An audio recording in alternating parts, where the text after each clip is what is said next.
তো বন্ধুরা এই জাস্ট লিঙ্গরাজ মন্দির দেখে বেরোলাম। ভেতরে তো ক্যামেরা, মোবাইল ফোন এগুলো কোনো কিছু অ্যালাউড না।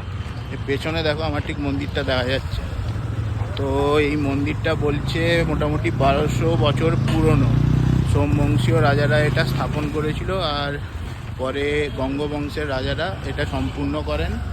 ও এটা কলিঙ্গ স্থাপত্য শিল্প একটা অন্যতম নিদর্শন।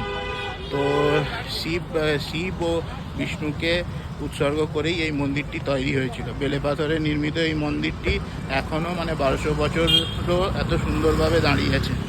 তো একটা অপূর্ব জিনিস, তোমরা অবশ্যই এলে এই মন্দিরটা ভিজিট করো।